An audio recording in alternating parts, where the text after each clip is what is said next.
another recipe.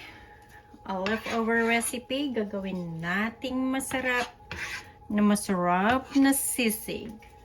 So this is garlic and onion. I-kiwar lang, mekos, mix it. Then we have to add the leftover lechon. Cut it into small pieces, cubes, whatever you wanna do. And then, pag lumalabas na yung aroma ng garlic at saka onion, let it brown for like few minutes. Ayan. Ilagay na ang meat. I-brown lang ng kunting minutos. Lagyan ng kunting, oh my gosh, pimienta. Kunting turmeric lang, huwag yung sabihin. So yan, nagba-brown na siya. Lagyan na a little bit soy sauce na with calamansi.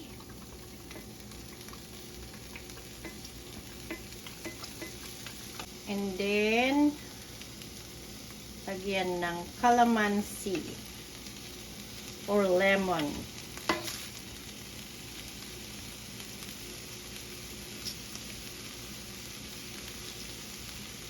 Pwede rin yung lagyan ng mayonnaise kung gusto nyo. Hindi ako maglagay ng masyadong seasoning dito or whatever, asin, dahil malasa na yung lechon. From Christmas, nasa freezer lang yan.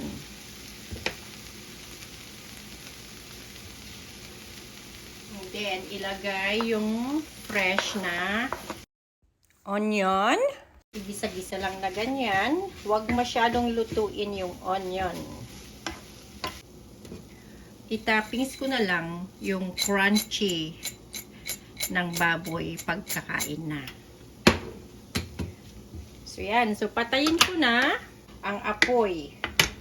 Ang pangluto ko ulit sa itlog ay yung init ng palayok. Ganyan lang po. Pagkakain na, then kain. Diyan. And then dito sa other side, here,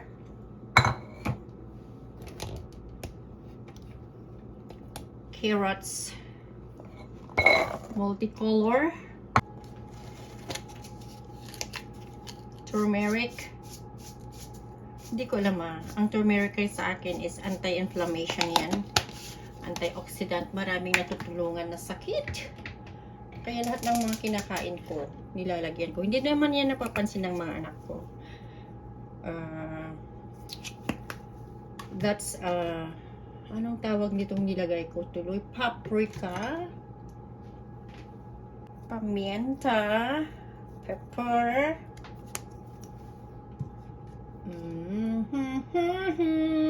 asan ang aking asin ng buhay ko? Nawawala ka. Ayan. Kunting asin, olive oil.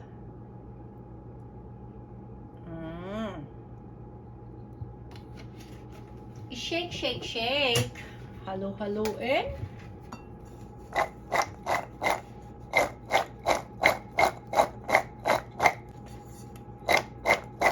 Ayan, yung carrots, halo-haloin. Okay. And then, i-on ang air fryer. Preheat.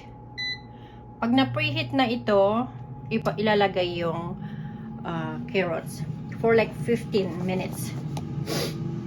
Shake and bake. Okay, na-preheat na siya. Ilagay lang yun doon. And then, shake and bake. I-shake natin ng 15 minutes. Yan. Pagkalahati na yan, mag-a-add siya ng shake. So, let's wait and see.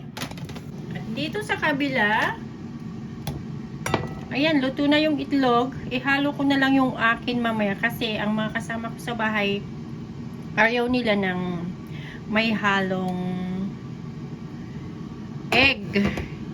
And then, pagkakain na, kagaya ko, kunin ko na yung itlog. I will put that yummy crunchy skin ng baboy. Dinner na yan. Pero, I have to cook quinoa. Quinoa, alternative ng rice. Ay, nakuluto na nga lahat. 1 cup of quinoa. Hugasan lang. And then 2 cups of water. My kiss. May quinoa, lutuin yan ng 15 to 20 minutes. Pag nag-boiled na, nag-boil, ay i-simmer. 15 minutes. Ay, ang sarap. Kunti lang ang kukunin ko na dinner ko. Ala, mga nakman ng lakay. But I have to wait for the quinoa. Okay, taste it because kunti lang ang nilagay kong asim. Ayan. Simpleng sisig. Pero kung gusto mo ng magarbong sisig, damihan mo ng butter, ganun daw. Damihan mo ng kalamansi, basta ako'y kakain na. So, i-low heat na yung quinoa.